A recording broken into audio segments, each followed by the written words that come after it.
Oke guys, selamat pagi semuanya. Balik lagi sama gua. Semoga semuanya sehat. Di video kali ini gue mau ngasih tips and trick buat kalian ngelawan anxiety kalian. Bukan ngelawan, lebih tepatnya buat kontrol anxiety kalian. Tapi sebelum itu, gue mau jelasin dulu nih, anxiety itu apa? Anxiety itu kan kecemasan.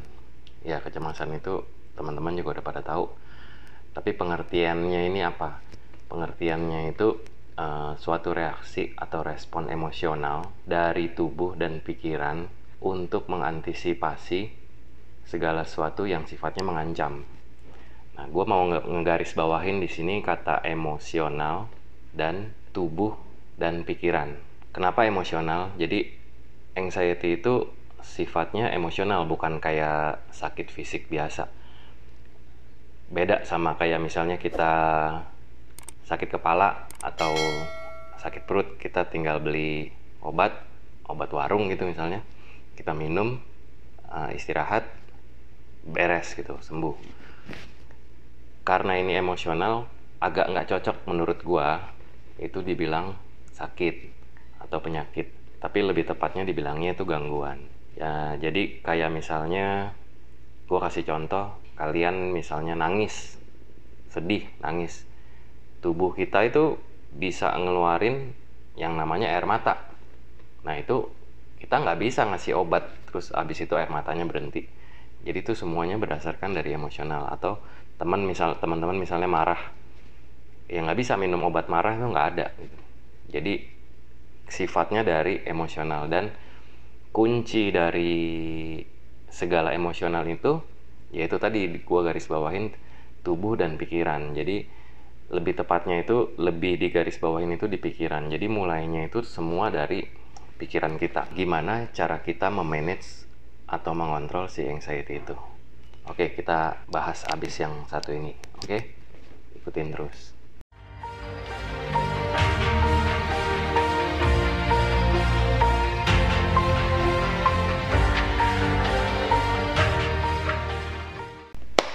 Oke guys, seperti yang tadi gue bilang, gue akan ngasih tips and trick buat kalian ngendaliin, ngontrol anxiety kalian. Yang gue terapkan selama ini dari anxiety gue, itu gue nerapin yang namanya 4P. Apa sih itu 4P? 4P itu pola pikir, pola istirahat atau pola tidur, pola makan, sama pola perilaku. Gue akan jabarin satu persatu. Pola pikir ini gimana cara kita memberikan reaksi pikiran terhadap anxiety kita. Kalau negatif, ya anxiety-nya akan jadi semakin negatif. Nah, dari 4P ini, pola pikir ini yang paling penting. Gue saranin kalian ngejalanin 4-4-nya. Tapi kalau misalnya memang nggak nyaman, untuk awal bisa usahain yang pola pikir sama pola perilaku dulu. Khususnya kalau buat orang yang ngalamin GERD atau asam lambung, itu harus ada ditambah pola makan dan pola istirahat. Ya, 4-4-nya lah itu harus dijalanin. Tapi kalau misalnya belum bisa dijalanin, dirasa berat, yang paling penting itu menurut gue, sepengalaman gue, itu pola pikir dan pola perilaku. Nah, pola pikir ini kalau kita mikir negatif, ini yang paling susah. Jadi even orang udah nggak mengalami yang namanya kumat, itu pola pikirnya dia terkadang masih negatif. Jadi ada sakit di dada sebelah sini, langsung coba googling, browsing, cari dari internet, kira-kira gue sakit apa ya. Di googling itu nanti tulisannya macam-macam, sakit jantung, kanker paru-paru, dan itu akan buat kalian jadi semakin cemas. Itu cemas yang seperti itu bisa dikategorikan cemas yang orang yang hipokondria. Jadi orang yang takut sama penyakit tertentu. Itu juga macam-macam, ada kecemasan lainnya. Itu semuanya bisa terjadi kalau pola pikir kita negatif. Cara yang paling tepat adalah kita berusaha buat cuek. coba dicuekin, nggak usah terlalu didalemin. Pola pikir itu selalu ada, datang dan pergi, di kepala kita pasti ada. Gua nggak akan nyuruh kalian untuk berusaha sekeras mungkin untuk berpikir positif.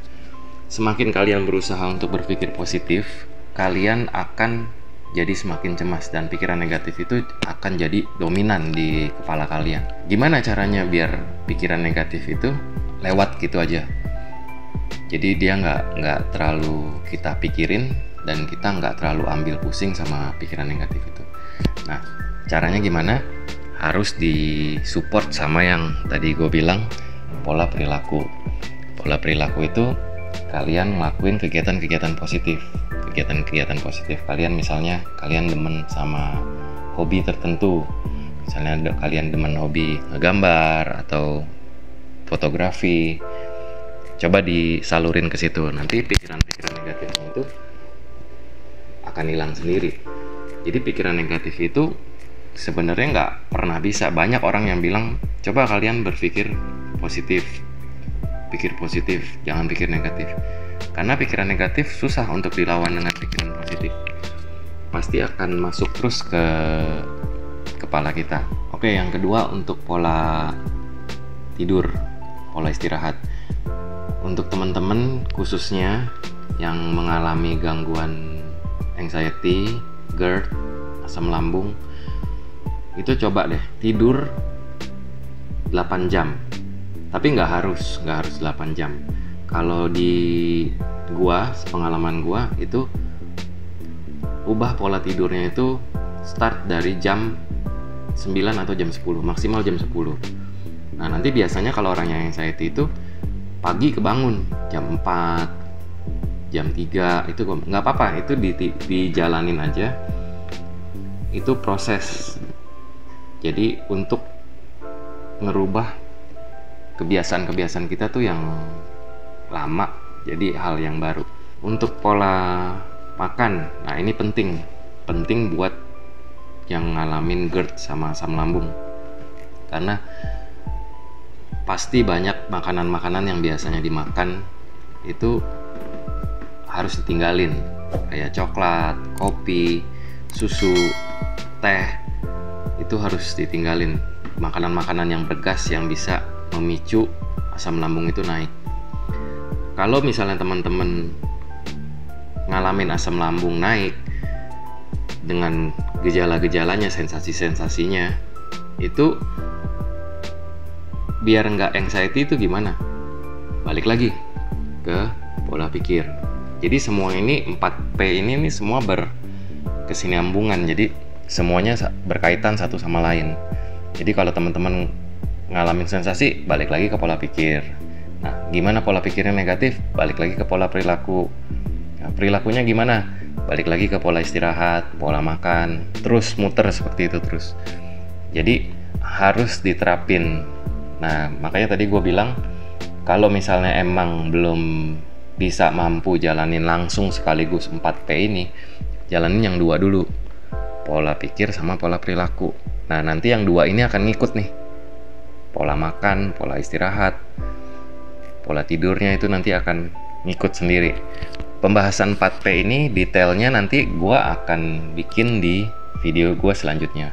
Gue akan bikin pola pikir tuh kayak gimana, rinciannya kayak gimana, pola makan, pola tidur, pola istirahat itu kayak gimana, pola perilaku yang paling gua dominan nanti akan gue bicarain di video gue berikutnya. Gua akan terus terang, ini nggak gampang, ini sangat-sangat susah. Level susahnya tuh mungkin level 99 kan, udah levelnya tinggi. Kenapa? Karena ini menyangkut sama yang namanya kebiasaan. Karena kebiasaan kalian yang udah kalian jalanin selama bertahun-tahun itu harus dirubah dalam waktu yang kalian mau targetin. Itu susah. Jadi gimana supaya 4P ini bisa diterapin? Satu-satunya jalan ya harus latihan tiap hari. di review setiap malam sebelum tidur apa aja pencapaian kalian selama 1 hari penuh itu kalian harus bisa ngejalanin supaya 4P ini benar-benar jalan di kehidupan kalian. Setelah 4P ini kalian jalanin dan kalian terapin dengan baik, anxiety itu pasti bisa dikendaliin. Bukan hilang, karena kecemasan itu memang udah ada dalam diri kita. Cuma level cemasnya itu bisa kita kendaliin. Oke, segitu dulu teman-teman. Video gue kayaknya juga udah cukup panjang ya. Nanti yang video berikutnya pembahasan 4P itu pasti akan lebih panjang lagi.